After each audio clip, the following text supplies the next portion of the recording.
male loneliness epidemic. Is it a real thing? Why is it happening? Loneliness isn't this male experience.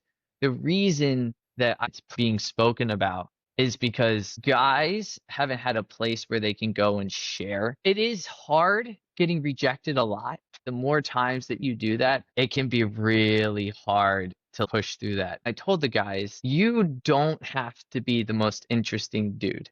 You don't have to have tons of money. All you have to do is ask questions and listen. What I tell people is the more open that you are to going to events, even if you don't find someone there, the likelihood of finding someone else somewhere else goes up.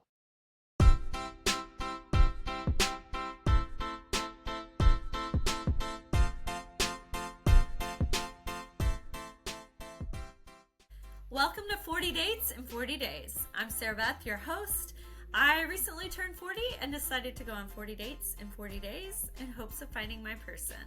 I'll be documenting this in close to real time and wondering right along with you, will she meet someone? So grab your cup of tea, we are going to spill it, settle in, it is time to yap.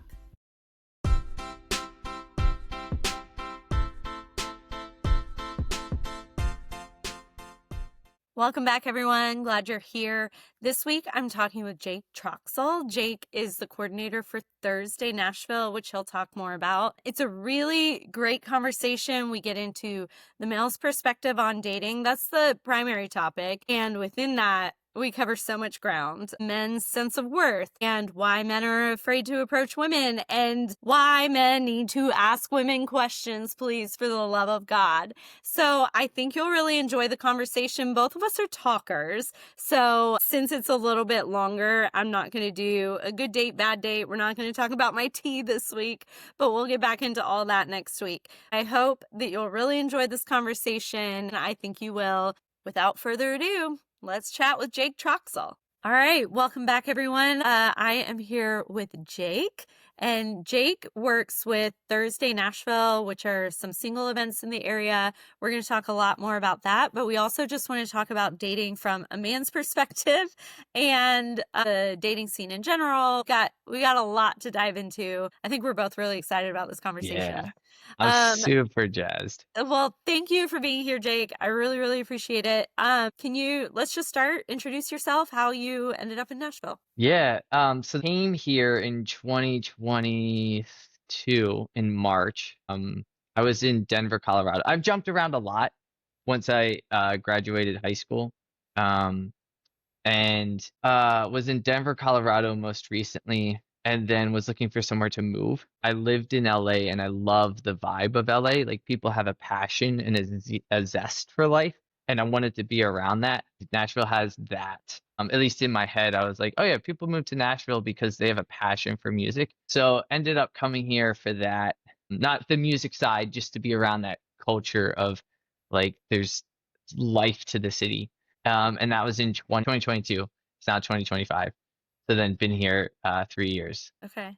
Has Nashville lived up to that reputation it thought? It's yeah, that's a hard one because once you do LA, I mean, nothing compares to it. I just love it. Love it, love it, love it. So it's hard to have any place compare to it, but it is awesome here. Yeah. It's not like the best place on planet Earth. I don't think there's a best place on planet Earth. I think Mhm. you decide what the best place on planet Earth is wherever you're at, so Yeah. that you just have the best life you can while you're there. To me, Nashville is the best place on earth, but I've realized how it wouldn't necessarily be for everyone. And it's reminding me sort of the conversation about, is there the one, for each Yeah. person? And one of my mentors used to always say, there's no such thing as the one until you choose someone, then they are the one. So maybe Yeah. the same applies to cities. Like, I would say that that applies to basically about anything, I would mm, say. That it doesn't just to dating or choosing a place. You can say right now, the career that I'm in is yeah, the one that I'm choosing. And then if you like want to switch, you're like, hey, I want to do that. And the friendships that you're in, it's like those are the ones that I'm choosing. And then you could change it up, or you can be like, these are the ones that I'm choosing because I want them to be as good as they can right now. So yeah, I would say that applies to like tons of stuff. So yeah. very true. Yeah. Smart friend that you Yes. had Well, that. she is. I mean, she's still alive. We're not in touch anymore, but she was very wise. Nice. Okay. So tell us about Thursday and how you got involved in that. Yeah. So Thursday dating is a singles mixer. We just get a whole bunch of single people together, toss them in a room, and let them just connect with each other. Each city has their own host. We started in the UK in 21, and then as they have been growing, they'll just get a host in each city, and then you have a lot of flexibility to handle how you want to approach things. And for me personally, connection is just a really big thing. Like the human being that you are, can you actually connect with this other human being in the normalcy of life? I think that the when you get into a relationship with someone and the first year, if you get past the first year, you get into the what would be the normalcy of life. And if you all can sync up during that time and be like, I actually genuinely enjoy being around this person, then you're set. Then you can just um, do life with that person. So I try to do the best that I can for creating that at events. And so they're awesome. I have gone to lots of other events outside of our own before I started hosting. And just to give like a disclaimer, finding your person, it takes a while. There's very few people that are just like, oh, cool, I met my person here. And then it worked out. And what I tell people is the more open that you are to going to events, even if you don't find someone there, the likelihood of finding someone else somewhere else in some random setting goes up. Because if you're like, I'm not willing to put myself in a situation where you can find someone, it's just, you're not going to find anyone. And Mhm. so I always tell people just like go to singles things and then it'll just open up your chances of finding someone. I like that a lot. That's something I've talked about with my friends in this 40 dates thing that I'm doing. Am I going to meet somebody in this 40 days? Well, I mean, I hope so. This is so much work. But if not, I don't know what doors I'm opening. I don't know what opportunities I am open. And I think Hmm. just as there are negative self-fulfilling prophecies, there are also positive ones. And by being open, I'm inviting things into my life that I'm looking for. Well, what I loved about Thursday when I first heard about it is it's just singles in a bar. Is that the tagline? It's something like that. Yeah, there's like a few different Okay. taglines, but that one summarizes it quite well. Well, and I like that because that's how we used to meet people. And Hmm. it's organic and natural. You don't have to go on a date or even have an awkward phone call to weed somebody out. It's just in real time. There's some sort of connection that I want to explore here, or there's not. Yeah. So that was just so appealing to me. Mm. I didn't realize though, I knew we've talked before, I knew it started in the UK. I didn't realize it was during COVID, Yeah. I mean, we were all starved for human connection then. Yeah, 100%. There's no getting away from human connection. And this is going to be a little off topic. I remember people were like, "Oh, I don't want to go back to work like in the Mm, office. I mm, want to keep it remote." To me, if I had a business, I'd be like, "I want you all to come back because you enjoy each other. It's not just the work that you're doing, it's the people that you're doing the work with yeah. that's equally as important." And that goes for everything in life. It's just people connecting with each other. That's the goal. I've been saying this a lot to people I know. At the end of your life, on your deathbed, the only thing that's going to matter is the people that are there with you. And the more that you understand who you are, the more you understand the people you really connect with, and Hmm. then you get those people in your life. Yeah. And then they're there, and the last thing that you get to see is those people you love the most. And that all comes through connecting with people. Hmm. It's like apps made it so easy to just like, I don't like what I look at, Yeah. but the substance of who someone is Right. so much greater. Similarly to what you're saying, like the substance, I was just talking to a friend the other day about work relationships. And I know it's divisive. Some people say you shouldn't, but to me, there are probably a lot of people that if I really got to know them, maybe they're not my type, but I like who they are as a person. Mm. That's only in repeat connection. If all I'm doing is going on one isolated date with you because Yeah, we that's met on good. an app and we have no other connections, then I'm not going to gradually get to know your character and your personality and all those other things. So then I am limited to just the people that I'm initially attracted to because Yeah. I don't have any other pools to draw. Yeah, yeah, yeah, yeah, for sure. Yeah. True, totally true. On the whole work dynamics, my roommate is dating a former coworker of his. They met at work and they started to date, and then she left and got some other job, but they're still dating. Yeah. And so it's like totally doable if anybody's thinking about it while they're I listening. mean, I don't have any statistics to cite, but I have seen statistics about how many workplace relationships develop. Now, they can blow up in your face. Yeah, Like, that is totally. reality, but that can always happen. I just think it's a really good environment to get to know somebody and see how they operate when they're stressed or when they're mad or whatever. So I work remotely. I love it. I love the flexibility of it. But I also joined a co-working space, so I see the same people every day, relatively speaking. And I'm super involved in going out. Like, I've filled that need for connection in some other ways. And there are parts of being in the office that I do still miss because Yeah, you can't completely replicate that. 100%. Yeah, Yeah. for sure. Yeah. For sure.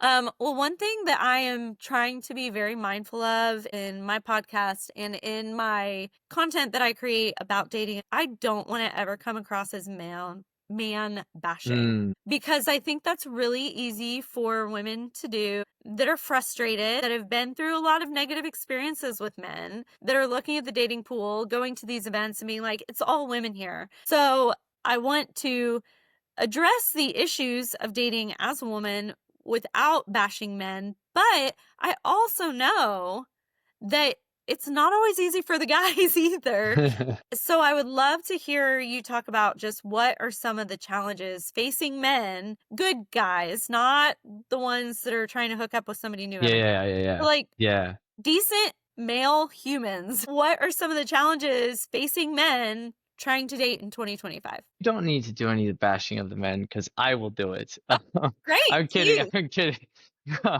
God, this is there's so much to that question. It's Yeah. just spending a lot of time in the dating scene because that's like what I do is I host single events. So I'm thinking about it constantly. And it's actually helped me with my singleness. I'm like, oh, okay, I'm single. I'm going to make this enjoyable. I've been single 7 years, I think now, Yeah. and I've hated it. Uh-huh. And then this job's helped me like, oh, okay, I can find something fun about it, enjoyable about it. But when it comes to the the male experience for dating, I think how I'll address this is I will go what it's like going through the process and then also share what it's like just being a dude.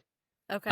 Because that has a huge impact into it. And the dating experience for guys, I think, is far less. And I'm probably gonna get some guys being like, "Dude, that ain't true." But I think it's far less worse than than what guys will say that it is. Mhm. That's why I'm like, I'll do the bashing. Mhm. Jokingly, I said at one of the events, I was talking to a group, probably like young 20s guys. Mhm. And I told the guys, you don't have to be the most interesting dude. You don't have to have tons of money. You don't have to drive a super nice car. You don't have to know how to carry a conversation. I said, all you have to do is ask questions and listen Ah, and to make. please, seriously, Yeah, just I ask us know. some questions. I know. I know. And I said, it's like, guys are so different in that like we wouldn't probably approach someone we wouldn't find attractive, whereas women are like, I don't know, you could be a really great guy, Mhm. and of course you would like to have an attractive human being to wake Sure. up to every morning, but it's not as important for y'all to like begin a relationship. Someone told me a really cool thing about like how women and men approach dynamics between attraction. Uh-huh. They said guys will grow on girls, but girls won't grow on guys. And I can attest to that. I dated someone for 2 years that I really wasn't that attracted to.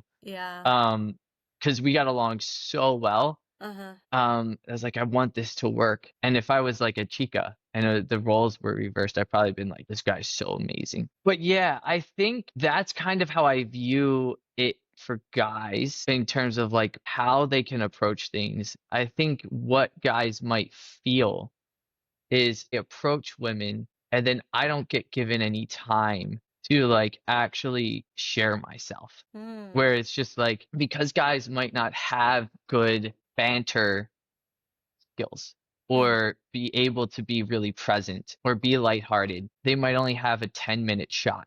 And yeah.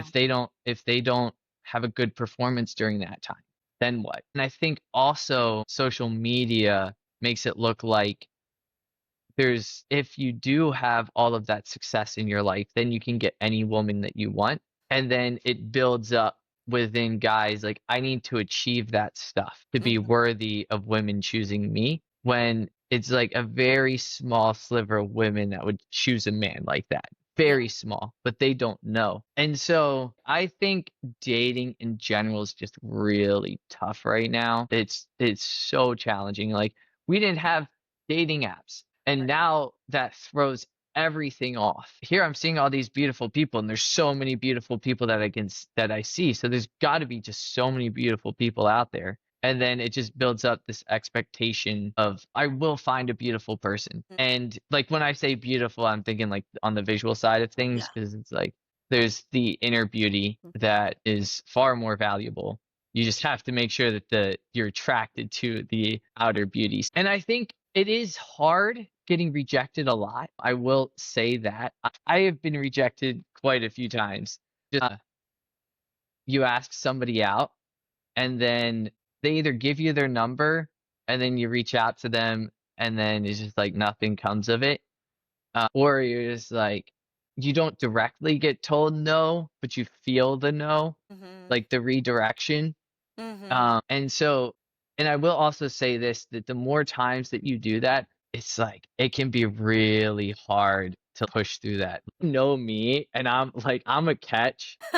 And then to get rejected, it's just like, dude, what? mm, How's that gonna happen? And I have in the past let that build up an idea of am I actually a catch or am I mhm, making this up in my head? And then what's the point if I keep asking all these people if they're just going to reject me? mm, And you just like don't enjoy being rejected as a human being. sure. So to just like put yourself in a situation where you have the opportunity to be rejected, Mm, that's no fun. It just yeah. is not. And so that's what it's like being a guy. I am very mild when it comes to this stuff because I know there's other guys that are just like, boom, will tear into women. My thing isn't to say, here's what's wrong with this side or with this side. My Mhm, thing is always like, where are you at personally? yeah. And are you the person that you would want to get in a relationship with?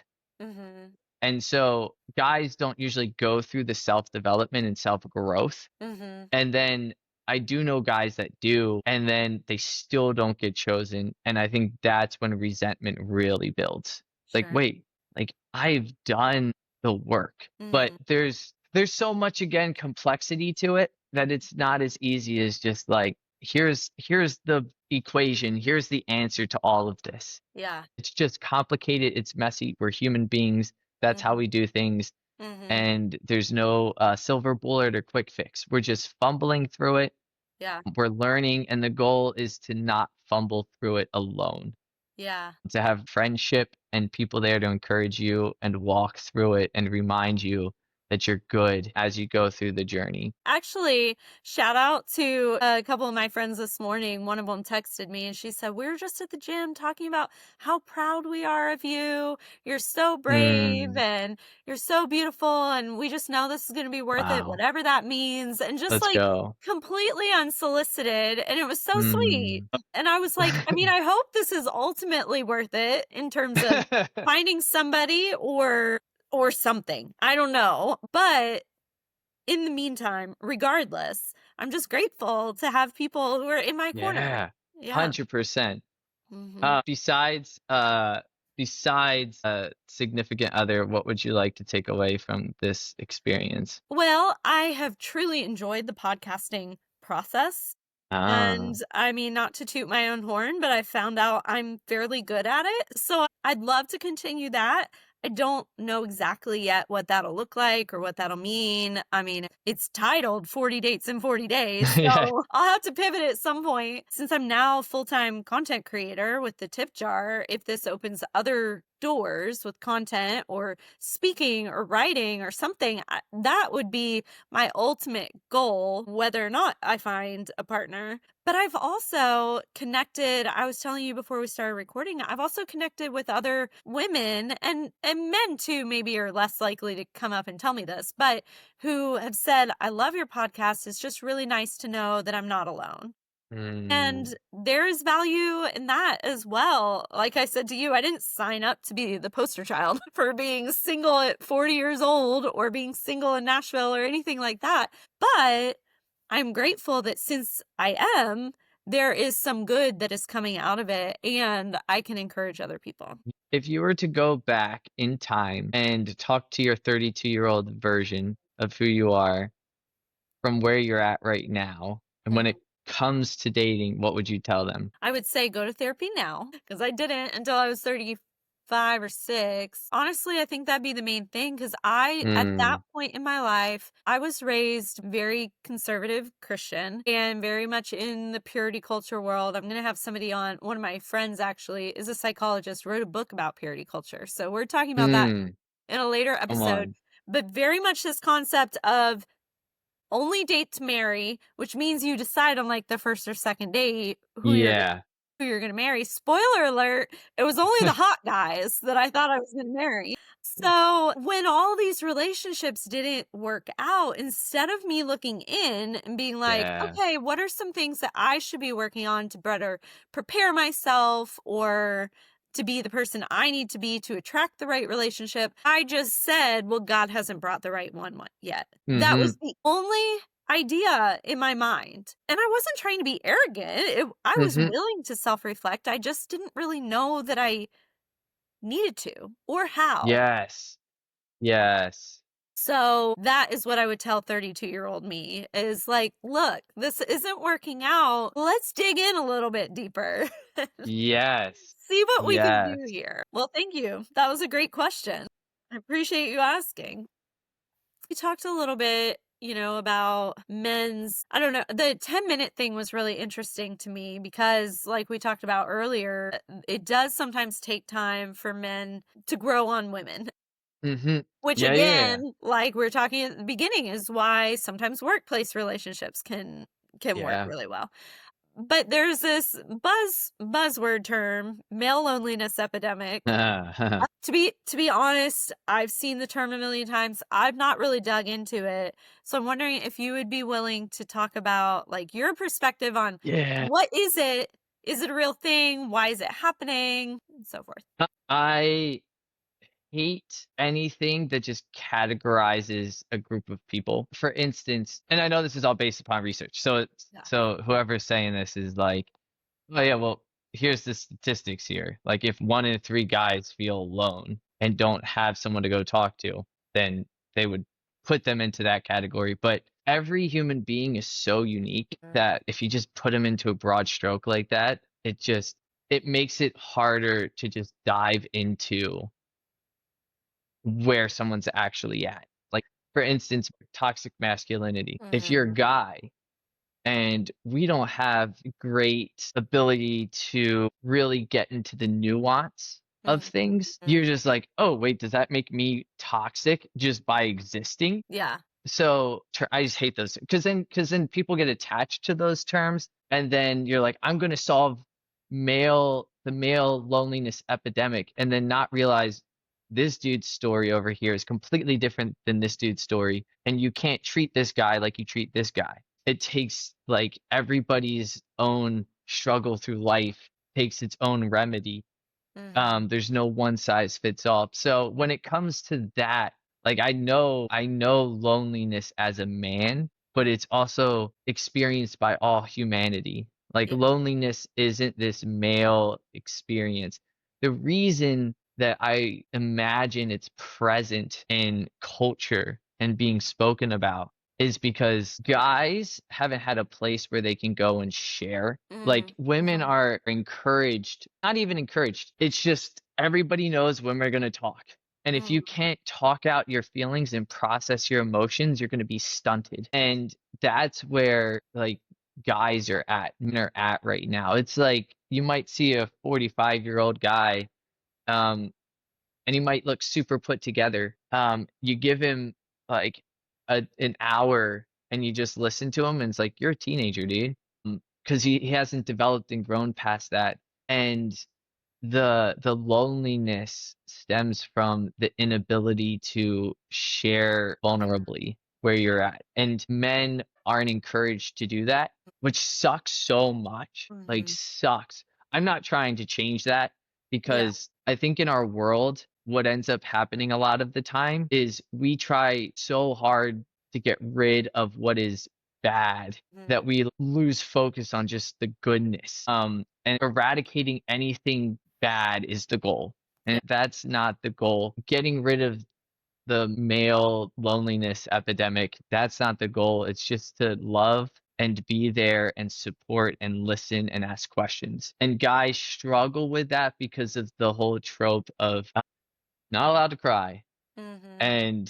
and that's it's very true. It's very real. And even in like this part sucks right here that I'm about to explain. When you like as a guy growing up, and women have their own thing that they express their relationships with other women that's not healthy as well. I just know from a guy what this is like. The way that you share closeness and fondness with another man is to tear them down. Mm. We're playing Call of Duty together, which is a video game. And for those that don't know, that's culturally everybody knows I that. I That was feel like they do, but it's always um good not to assume.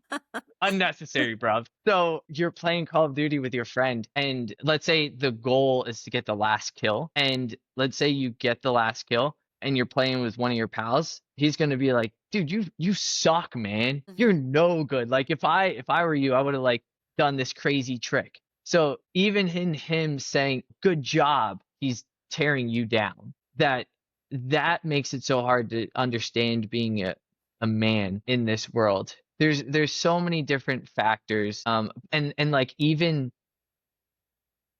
like I try to ask questions to my friends, give them a space to just like open up and share and just Mhm. like listen. And they don't know what's going on inside of them. Yeah. And then some of them, because of how they're brought up, and I can attest this because this is how I was. I hate being told like I don't know Mhm. what's going on. Because as a man, you're supposed to know what's going on. If you don't, what do you bring to this world? There's so many different factors that probably people are culminating into the loneliness epidemic, Mhm. but I think there's a humanity loneliness epidemic. There's in Mhm. so many lines in songs, people are trying to express that. It's like in a room full of people feeling alone. I Yeah. feel that is very commonly shared. Because even if you talk and you let out what's going on, if you don't even give other people the opportunity to truly see you and truly come alongside you and meet you where you're at, you Mhm. won't feel seen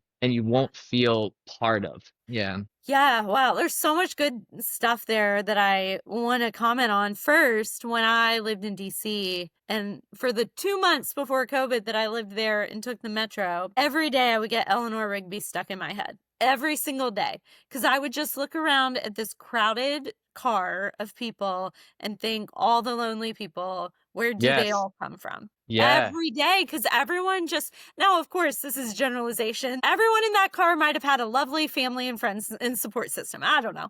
But it just felt so like the teeming masses of humanity just walking past each other, but not Yeah. engaging. So Yeah. I agree with you. I think this is a cultural problem. This is probably a tangent we don't need to go down, but I think AI and everything being online and all that is making it worse, going to make it worse. And, I make a living off of social media. I love parts of it, but parts of it are really problematic. Yep. Okay, so if there's not necessarily a male loneliness epidemic, but there is a loneliness epidemic, these events like Thursday or like the one I went to at the Sounds game the other night that are specifically designed to bring people together for dating purposes. But Hmm. why? Now, this is again a generalization, but based on my experience, based on the anecdotal experience of my friends, why are men not showing up physically? They don't attend. I was supposed to go to a speed dating event 2 weeks ago and they canceled it because they didn't sell enough male Mm, tickets.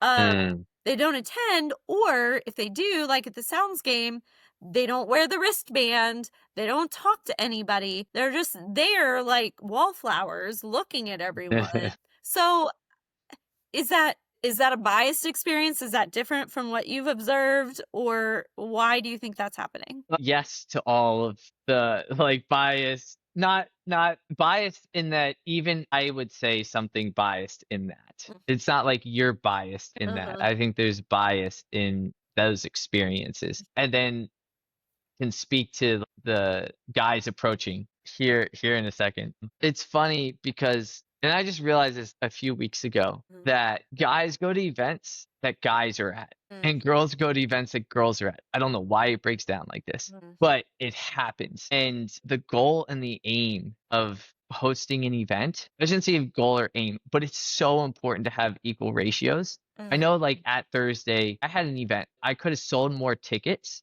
but I cut it off because women far outshowed the men. I don't want y'all to walk in and have a bad experience, even though y'all are better at making friends. You're way better at going to an event. Whereas, like, if there's a whole bunch of guys and it's a sausage fest, they're gonna be like, "There's no girls here." Uh-huh. And so, I found that like ev- events that people go to, I don't know why, primarily have the same sex that that they are. Mhm. I see that a lot.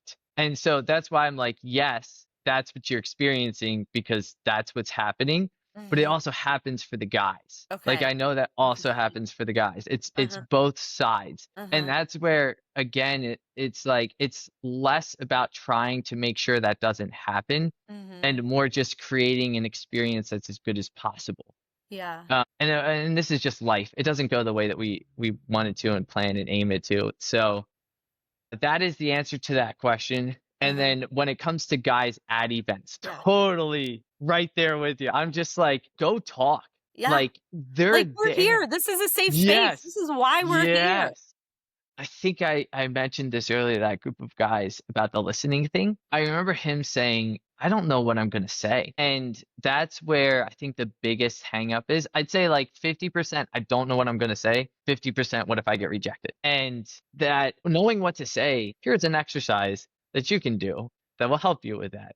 It's not an exercise. Improv classes, phenomenal Oh, because it okay. teaches you to be present, a scene that you're in. If you're thinking like, let's say two people walk into a space and they have to make everything up. They don't know where they're at. One's like, I'm in space, and the other one's, I'm in underwater. If one of them's checking out the coral all along the ocean floor and saying, dude, look at this. We can do so much research and study on this. And the other one's like, dude, that's a rock. Like, what are we going to do with a rock that's in space? Like, we have billions of rocks on planet Earth from the moon. What Mhm. are we going to do with it? It stops, it Yeah. ends. The Yeah. interaction, the world ceases to exist Mhm. in that made up space. And that's where improv's so good. One person is going to have to sacrifice. All right, are we going to be on the moon? Or are we going to be living with Ariel? And you just kind of have to make the decision which one is going to sacrifice. And so it's so good. Improv's so good at teaching you to be present. So if you want something that's going to help you in the midst of conversation, improv's so great for that. But when it actually, like presently where we're at, it's the guys don't know how to ask questions, don't know how to listen, don't know how to be intrigued. I'm somebody who always looks at motivation Huh. and likes to go deeper than just what you see. Guys have been trained that the more women that you get, the more worth you have as a man. And you want to have worth as a human being. Men used to have worth because of what they could provide for a family. You Mhm. remove that, where is my worth? So guys really struggle with their worth. So they're looking for something to fill that empty tank that they have. And the Mhm. more women you can get the more that you can fill like your tank. But it's not true. It's not real. It Yeah. doesn't give you actual worth. And so whenever they go in, there's just like, well, I just want to get that person. It's not, I am trying to actually learn about them. It's what can I get out of you? Yeah. And whenever you go in with that approach, women are y'all are so good at picking up on that. You're Mhm. like, you're not actually here to get to know me. I don't want anything to do with that. And so that's, I think, a subconscious motivator as to why guys don't approach. And then the circling back to what I said earlier about the rejection. We just like getting rejected again and again and again and again and again is just really difficult. And at some point you're just like, there's no point in continuing on because I'm not going to get given a chance. And Yeah. speaking to guys that listen, building a story around if you do get rejected again and again and again, it's just in order that you find someone who just meshes so well with you. It's not Yeah. a rejection of you. It's Mhm. so that you can have a better experience with a Yeah. human being in this world to go through side by Yeah. side. That's so good. Well, the listening thing was reminding me of a date I went on yesterday. And I Ah, was like, is this guy as dumb as a box of rocks? Improv was such a perfect example because that's what I felt, in improv it's always yes and. That's what they say, right? So mm-hmm, and that's how a good conversation goes. You say this and then I build and we just keep building off of what the other person has said. There was no building. I would say something. mm, It was almost like bullet points. Like I said a comment. Cool. He said a yeah, comment. Cool. I mean, I'm trying to build off of it, but at some point I just get bored listening to this guy talk. yes, And 100%. and I'm feeding him interesting things. Like I went on a 6.5 week road trip one time. There are so many questions you can ask about that. Yup, None. yup, I'm going yup. to Alaska tomorrow. So many questions you can ask about that. After I awkwardly let the silence linger for a while, he did ask a question about Alaska. But this seems to me like basic conversational skills. Yes. But I think he really was just not listening at all. Mm, So he wasn't able to continue the story, to use your improv analogy. It just, the scene kept ending because he yeah, wasn't yes. he wasn't continuing Let's it. go. So Yeah. good. So then in your experience so far, if you were to like rank collectively where guys are at listening on like a 1 to 10, where are we at? That's a good question. I don't know if I can answer, but I can answer on a scale of 1 to 10 asking questions. It's like a 2. It's really bad. And, some people are engaging enough that even if they're not asking questions, you can still have a good conversation. But everybody likes to talk about themselves. That's just human nature. And the Yeah. best way to learn about another person and to get them to talk about themselves and to continue to build the conversation is to ask questions. And that skill is sorely missing among the male population. Okay, another question following that up that just like popped into my head for any dudes that would listen to this. Yes. I have a couple. Shout out to my small male audience. What Yeah. up, boys? If you were to say, like, let's say a guy never heard that Mhm. women like being asked questions, Mhm. that they're always in the place of like, it's how impressive I am that you're choosing. Why would you tell them asking questions is valuable? To me, and I think probably most women would answer this way, to me, it shows interest. It Mm, shows that you care about what we're talking about. Nobody likes to talk at someone. yeah, I want to yes. talk with you. And so with questions, if they're basic questions that you're getting to know me, it just feels like you actually want to get to know me.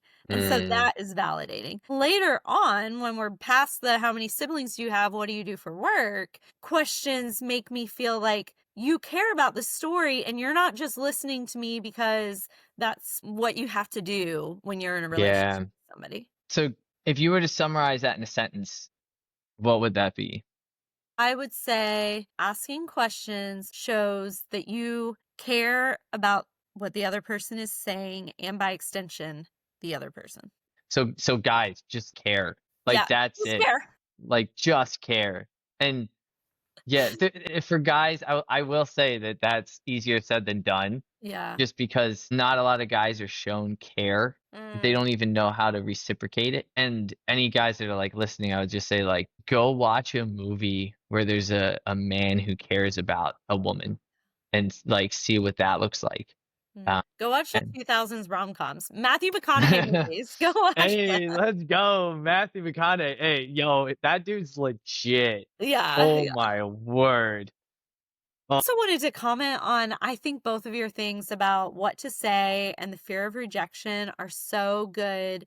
I do want to hear your opinion about women making the first move. In my normal life, outside of doing 40 dates in 40 days, I prefer that a man make the first move, but I have done it on occasion. When I was younger, I was generally quite successful, less successful the older I get. Obviously, with this thing I'm doing, I have to be really proactive. So I'm making the first move most of the time.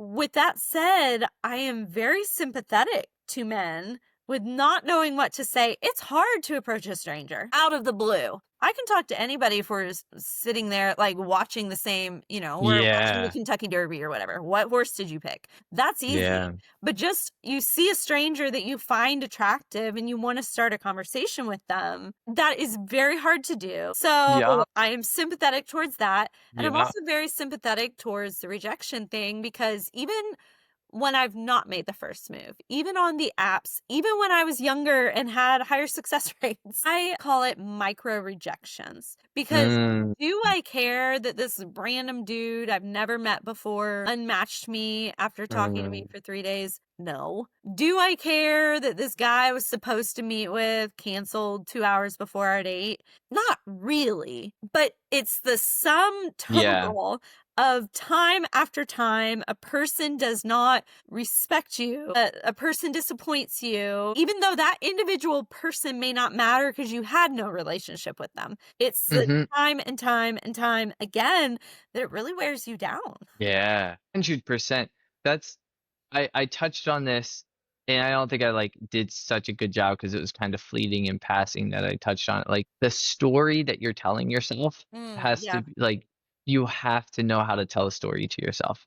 It's again, I am getting all these no's from women, Mm, or women that keep approaching men, and you're yeah. getting all these no's.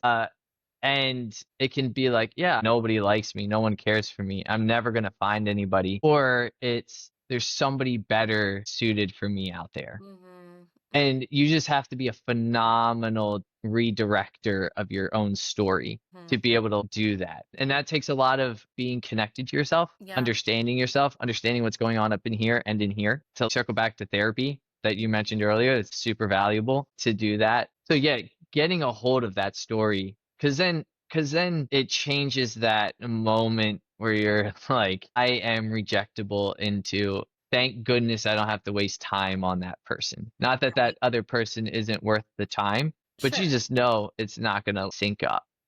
Um, The dating coach that I had on the podcast earlier said, get used to saying no's. It's okay. The more no's you say, the faster you'll say yes. She meant it in the context of saying no, setting your filters on the dating apps so you're honing in on really what you want. yeah, But I yeah, also took it as the more no's, the more things that don't work out, whether they decide it or you decide it or whatever, the faster you'll be able to recognize when, oh yes, this is something good. yes, 100%. Mm-hmm. People said what is something about passion, and I don't agree with this, but it's along those lines. Where it's like, don't spend so much time finding what you enjoy doing. Just like weed out what you don't like doing, and then you'll Mm-hmm. end up finding what you do like. Which Mm-hmm. I don't think that's the healthiest way to do it, so I don't agree with that. But like the setting up of like, here's what I know that I'm looking for, Uh-huh. and then you like open up your goalposts a little bit further, Mhm. and you're like, oh, well, I opened up my goalposts a little bit further, and it wasn't what I was looking for. So then you're like, well, instead of it being here, it should be over here.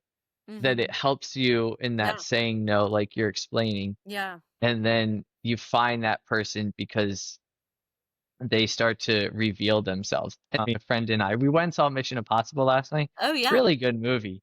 But then afterwards, we were just getting into a conversation about self-worth Mm. and value, and it just was really good. Like we were talking about earlier with loneliness, I think if you do know your self-worth and your value, that helps with loneliness. Not that you don't want to find a partner, Mhm, not that you mhm. don't, it doesn't remove that uh basic human need or desire or whatever, but it just helps you feel less lonely and more content in the process. I think. 100%. Yeah. 100%. So then, um, going through the process, you said go to therapy earlier Mhm. would be one thing. What would be something else part of your journey that you really found valuable? I think figuring out the things that were actually important. Because, of Mm. course, when I made my checklist in youth group when I was a teenager, I put things on there like loves Jesus and his family and is kind, and, all of that. But I was not really the character Mm. traits that I have come to realize are the most important, were not really the things I was looking for when I was dating. I Yeah. was looking for, are they funny? Are they hot? Like, do we have good chemistry? All of that. Not that those things aren't important, but I was not looking for, are they kind to me? Are they patient with me? Mm. Do they ask Mm. questions? My priorities and what I was looking for were very wrong. So I would say that's something else that I would have been better off focusing on much sooner than I did. And I'm gonna circle it back to, like, what you said about doing therapy earlier. Like, you get to find out what those things are when you get to know yourself. Right. Yeah. And so it's, like, so important, Yeah. uh, getting to know yourself. For sure, and learning boundaries is part of knowing yourself, and I did not have very good boundaries when I was younger Mm. because I really hadn't been taught them, and they're not intuitive. So, that was something that had I learned boundaries sooner would have saved me a lot of angst, honestly. I'd have fewer stories to tell on this podcast, but that's something that I really didn't learn until I started therapy, which I think you can learn boundaries without going to therapy, but Yeah. that's what was required for me to learn them. As I've gotten older, this has nothing to do with dating, but it does indirectly. I There's, like, an old saying that the apple doesn't fall far from the tree. Yeah. And as I've gotten older, I'm just like, whatever your parents exemplified for you, you just live that out. Or I shouldn't say or, there's so many different ways you can go with it, but a lot of times that happens. Or you can be like, and this is something that I think just is happening in our dating world. I think so many people have seen our parents be like, Mhm. yo, that ain't a good relationship. Even Yeah. though, even if they stayed together, like, both of them are miserable. They don't enjoy Yeah. each other, and we looked at that and said, "No, no, no, no. I don't want that to happen." And we're so afraid of turning into that which we didn't enjoy that we don't step into that which we will enjoy. Yeah. Um, and it's scary. This is also something else I've been thinking a lot of recently is, it's scary getting into a relationship because you have Yeah. to open yourself up Mhm. and allow yourself to be seen Yeah. and also rejected. John Bellion, phenomenal artist. My outlook on life is people are made to do certain things, and there's a Uh-huh. lot of people that are doing phenomenal things that weren't made to do those things. Mm. But there's certain people that you're made to do a certain thing and you're phenomenal at it. And Yeah. John Bellion's one of those. God, is he incredible. And he just released a song called Why, Uh-huh. and it's asking the question of, like, why love? Because loving opens yourself up, and then opening yourself up means somebody can leave, and Mhm. that's painful. And so Yeah. many people are hurt from the past that they Mhm. don't let themselves heal and step Mhm. into the goodness that's coming. And I personally think that's the biggest thing in our dating worlds going on. Mhm. Yeah. Like, so important that we put on a good front and a good mask for this world, that Mhm. when we get in a relationship, that person sees beyond it and then is going to say, "No, no, no, no, I don't want that." Yeah. And our greatest, I'd say for many people, greatest fear is to be unloved and unaccepted for who we entirely are. And people are like, "Yeah, I don't want to get in a relationship." But Yeah. that's all Right, and they super may deep not even motivators. recognize that Yeah. you know, they on the surface it seemed, well, of course I want a relationship. What are your thoughts about women making the first move? Should never happen. No, my last girlfriend that I had, we started to date because she told me that she liked me. I personally think it shows the character of a man when they do it. So I think it's good Mhm. for a man to do it, even if you're scared. But I know guys feel so unchosen that when they do get approached, it makes a huge difference. I should specify this that there's some guys that they get approached all the time, Oh, sure. and then they're gonna be like, I feel chosen, Uh-huh. so they don't need to feel that. But there's a lot of guys that don't feel chosen, Yeah.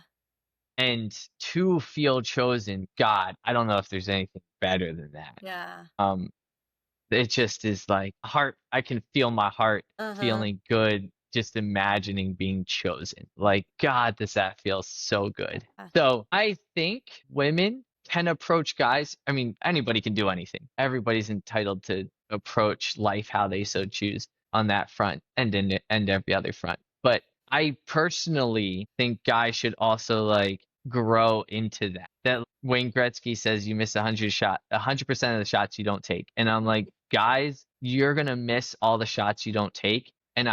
And my hope is that in that process of not taking those shots, they realize the game isn't as fun. And mhm. then it's like, what's like, I actually want to have fun Yeah. playing this game. Yeah. And so that was a good one. Uh, I like that one. The game becomes less fun when you're not taking shots. Yeah. Wow. All right, Wayne Gretzky, come Yeah, at yeah. me. And Michael Scott.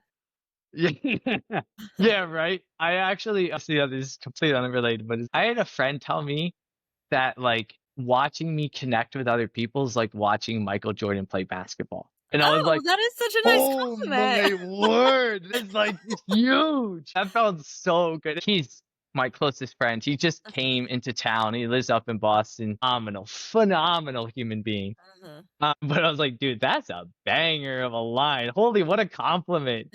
I love that. I mentioned on a previous episode a book that I read a few years ago called Make Your Move. And it was about Mm, women making the first move because of a lot of the things we've talked about, because of, well, we didn't talk about this, but the Me Too movement kind of scaring mm. men, Yeah, yeah, not wanting to come across as a creeper. yep.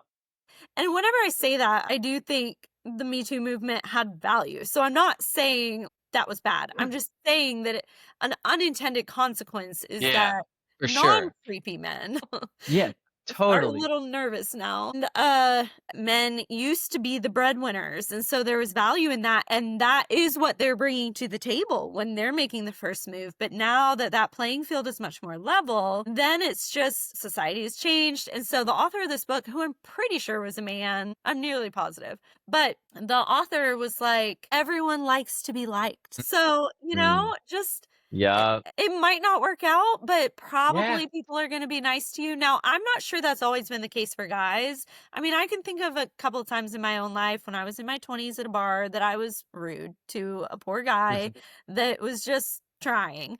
And I think about it and I feel bad about it. Mm, But I do think in the reverse, it is rare that a man is rude to a woman when she's making the first move, even if he's not interested. In my personal experience, there have been many men that I've made the first move on that were not interested, but I can't think of one that was rude to me about it. yeah. That's because we don't get approached, and it just does Right, our right. tickles our hearts when we Yeah, you're do. like, this was so nice. I'm Ah, not interested, but thank you so much. yes, yes. Yeah. How do you think women feel about approaching, just broadly speaking? You mean like, do women in general want to do it? Yeah, and then anything that flows out of that.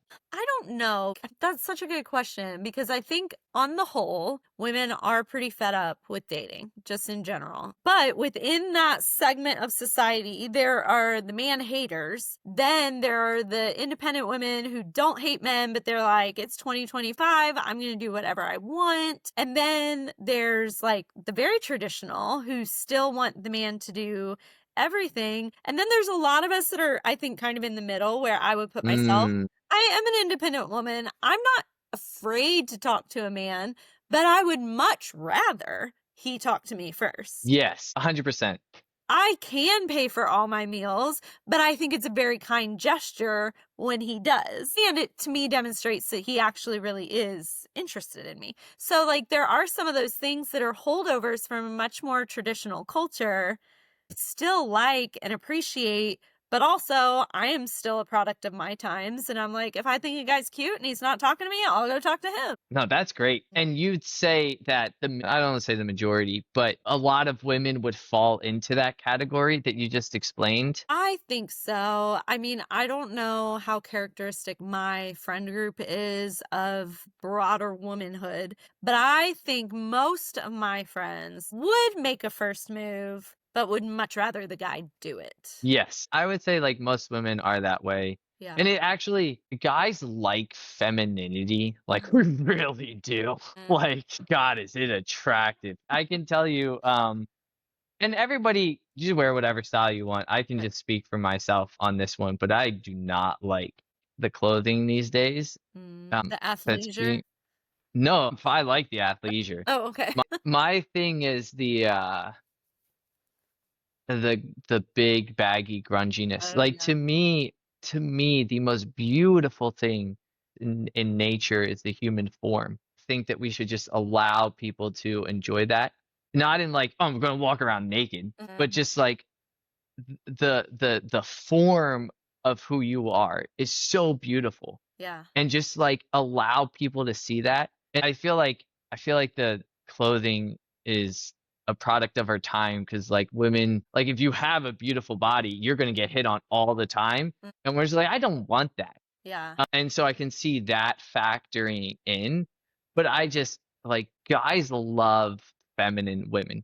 It doesn't mean that you're not capable of handling yourself. Mhm. It just makes us feel like we have something worth bringing. Mhm. Like we can take care of you. Yeah. Like you're giving us an opportunity to like, be big for Mhm. you. Mm. You wouldn't necessarily need it. It's like you said, like we can pay for our own stuff, but we like, hey, it feels good to take Yeah. care of you. Yeah. Like it feels nice. Mhm. And so guys have to, I think, step up more in that. But again, this is just like a mess. We're just going I through this know. world, I know. messy, not really knowing. Well, and I mean, you get 10 people in a room, they'll all have a slightly different perspective Yeah, on everything. totally, Yeah. totally. But Um, I'm always right. yeah, of Anybody course. that's Same. listening, I don't mean, disagree how with did we me. get the two right people on one On planet podcast? Earth. That's crazy. I don't even know if you're right though. Well, I'm the right woman. You can be the Okay, right there, man. yes. Yeah, there we go. We're gonna make all the other people in our image. Yes, yes. Is there any one thing, three things, however many, that you really wish more men knew or did? I mean, this Mm. whole podcast, I think, has sort of been that, but like just takeaways. Yeah.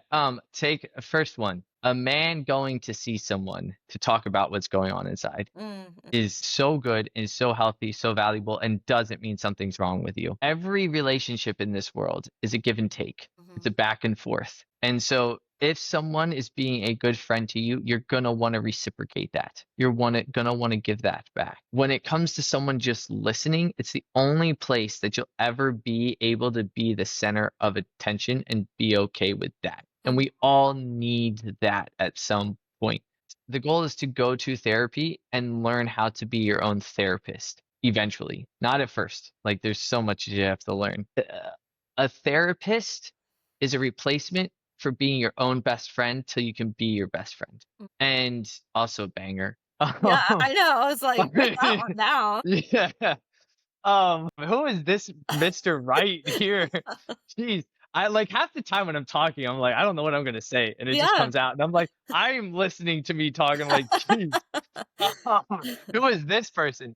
So I would say for guys, find people that will listen to you, and then you'll get to be vulnerable in that space. And I would say getting connected to yourself, Mhm, which comes as a byproduct of allowing yourself to voice what's going on inside of who you are, is also phenomenally such a high tier of importance mhm. on this planet. Because Coldplay, there's a song "Fix You." Uh-huh. It's a beautiful song. And one of the first few lyrics I believe is when you get what you want but not what you need. And without being connected to yourself and knowing yourself, you'll get a lot of what you want, but very rarely what you need. And so understanding what's happening inside of you as a person. Mm-hmm. And one of the things I think that will happen in the future for me as like an individual is like I'll be leading groups of men on how to like connect to themselves. And I picture this when I open up speaking to like a group of guys. I will be saying like, I'm going to teach you all how to connect with women or how to get a woman. And they're going to be like, oh yeah, good. Okay, you're going to give us the answer. And then have a slide that is like, y'all ready? Y'all ready? Ready for this? It's so important. This is it. Final answer. And then just put up on the screen you. Uh-huh. It's you. You're going to be the thing that gets them. Uh-huh. And they're going to want to choose you, Yeah. not a fake version of you. So just by knowing who you are, giving yourself space to process, be vulnerable, and share who you are, Mm-hmm. your life will be good, not what you think other people expect of you to have a good life. And so yeah, that would be like my takeaways. And then when it comes to dating, just fumble through it, dude. Yeah. That's what we're Like, all doing. yeah, seriously. And it's also like, don't intentionally go out and hurt people, but Mm-hmm. just acknowledge that, like, if you were to date someone for 4 or 5 months and it wouldn't work out, that's painful. And you're gonna like not intentionally hurt people, and you'll also get hurt by people, and that's okay.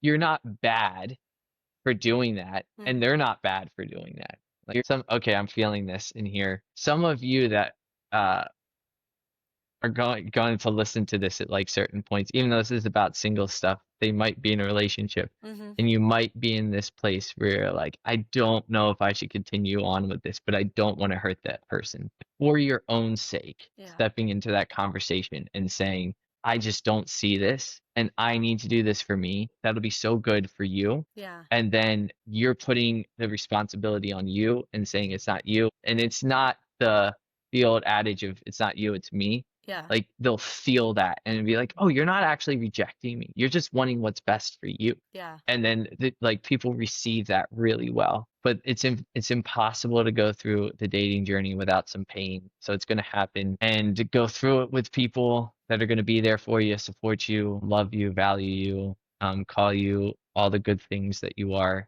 and Yeah. just will sit with you. Yeah, That's good. to be my closing remarks. Thank you. Do you have any closing questions? Yeah, I got one. Okay.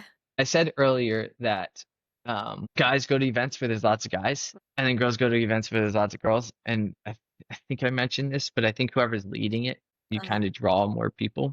So because I'm a guy and I'm on this, maybe it'll draw more guys. So if you have more of a male audience for this one, Mm-hmm. what would you like? Like, let's say Mr.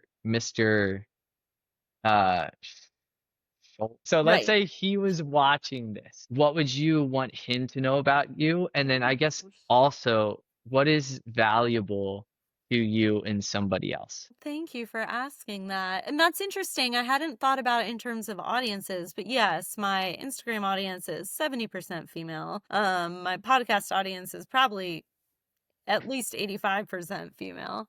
So that is interesting that you tend to attract the same gender. What things do I value? I think is an easier question to answer. I really have learned to value kindness. And patience. I don't know that knowing me requires that much patience. And yet, when somebody is an impatient person, you can really feel it. And, Yeah. you feel everything you do is annoying, whether it is or not. That's something I tend to be insecure about anyway, for some reason. So, a patient person just really helps me feel safe. Mm, And I really value um intelligence and communication, which is that's such a buzzword. It's not dumb, but like, what does that actually mean? yeah. To me, it means caring, like we talked about Mm, before, caring what we're talking about and engaging in those conversations. I don't necessarily expect a man to plumb the depths of every nuance of every text message like my girlfriends do, but do like to be able to just share about our day and talk about whatever and feel again like I'm not talking at someone, that I'm talking with Yeah, that's so someone. good. Yeah. And for me, it's really important to be with somebody who likes to go out and do things. I Mm, don't expect somebody to be as extroverted as me. I'm pretty extroverted. I don't expect somebody to want to go out as much as I do, but like a homebody and I are not going to be a good fit. We're just, our lifestyles would be completely different. That's lifestyle and some character stuff, I guess. Honesty is really important to me. I mean, I mm, think everybody would say that, but like, I don't lie. So mm. because I don't lie, when somebody lies to me, is like, it's like a shock to my system. Yeah, I totally. can't compute. Yeah. So, in terms of what I'd want someone to know about me, I have done the work. Obviously, I'm not, despite being right about everything, I'm not perfect, but I have really worked on things and am very eager to work on things. Mm, I am always like, okay, something's not working. How can we solve this? What can we do to make this better? Because I want to really enjoy being with my person. yes, I've seen yes. so many relationships that you're just like, well, we're just together, but it's not fun. And I don't think it has to be that way. And Yeah. so that's something I'm willing to put in the work in the relationship. I really try to show up for my partner. And yeah, so I guess that's what I'd want somebody to know about me. He cooks too. I'm No, I kidding. don't. That was a j I do not. I order from DoorDash like the best of them. like, there's better cooks in this world. I don't need to cook. Y'all should play matchmaker for each other through this. Like, if there's any, and I bet you've probably already been doing that, where it's like, hey, do you know, like, ladies, if you're listening, do you know? Well, I do have a nomination form on my bio that people can submit someone, but I require that they know about the podcast because I don't want a Ah, friend to get stuck in this awkward space of like, wait, you set me up with somebody and she's talking about me on the podcast. And I've tried to make it yeah, very clear that I'm not out to cancel anyone, like I'm not giving identifying information, but I understand people are still uncomfortable with it. But the worst treatment I've received thus far was from someone who was nominated. So uh, he knew about it and then just decided he wasn't cool with it and was pretty rude, actually. a bummer, Yeah. But in bummer. theory, I really like that idea. Like, let's just friends of friends. Like, you know a great person that I don't know yet. Let's see if this is a Yeah, thing. yeah. I know. I always struggle with tossing out recommendations to Uh-huh. people because I'm like, hey, someone that I know that was a great speaker one time, they recommended someone for a job. Uh-huh. They were sharing the story, and they go get the job, and they're a worker. I think the person knew the speaker, and Mhm. so they go to the speaker and they're like, they're not a good worker, or something like that. And the speaker said like, she is phenomenal. Uh, I don't get it. And she came to realize that she sees people for what brilliance they have inside, not always for the mhm. way they express themselves right now. Mhm. And so it makes it hard. Will you see the brilliance of the person they're going to become, or Yeah. will you see who they are right now? Because those can Yeah. be two different people. Yeah, and in dating, I've done it a million times, but you can't. You can't go for the potential. Yes. To go for the reality right now. Yeah. One last question, Yes. not related to dating. What is a question that you wished you were asked more? Well, you're very good at questions. And this is one I've not thought about. Honestly, it would be nice if more people asked me about the painful things in my life, which is weird. I'm a crier, so I would cry if somebody asked me this question. But I've just been through a lot. But I think I do cry. But I think on the surface, I'm a white, blonde, successful woman. It seems like I have my life together. And I mean, I do. Don't don't get me wrong. I'm not like falling apart all the time, but I've been through a lot that I think people don't recognize because I present as Mm, somebody who has not been through a lot. mm. And actually one of my friends said to me once, "It's amazing to me that you're as normal as you are." Mm, based on your background. And so I think that's something that I'm not opposed to talking about it. I just don't trauma dump on people, you know? mm. But I think that would be something that I would like to talk more about, even though it'll make me cry, so nobody will want to ask me. But just like the real life stuff. So anyway, so thank you for asking that question. Yeah. You have to keep this part in. You can't get rid of this, Okay, I okay? can't edit this part out. No, no, no, no. This has to stay. Thank you for being vulnerable. Yeah. Well, thank you Yeah. for asking. That was kind. What do Okay. you wish more people would ask you? I wish that it's not that I get asked more questions. Uh-huh. It's that I would get follow-up questions. That it's like, for instance, I was at a networking event the other day, and I got really triggered. I think I was like talking with someone and just like, "Hey, I got triggered," and I would love for people to be like, "So what was difficult about that for you?" Mm-hmm. Even if they know, when people genuinely want to know what's going on, and we're not just talking at each other. To circle back to earlier, it's like we're genuinely connecting and speaking with one another. And it's really hard because I have not felt seen in my life. And I know what has made me feel the most seen is to be asked follow-up questions. And so I've turned into a really good question asker, Mm-hmm.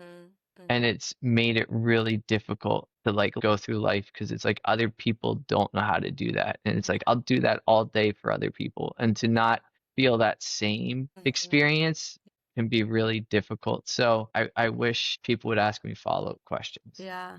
Yeah, Yeah. that's so good. And that's such a skill too. Even women who are more naturally inclined to ask questions. I have a friend, you're reminding me of her. She was so good at the questions. And she was Mm, so good at pulling information out of people because she would ask follow up. And she just would leave an encounter with a stranger knowing their full life story. And they would think she was their best friend because she saw them.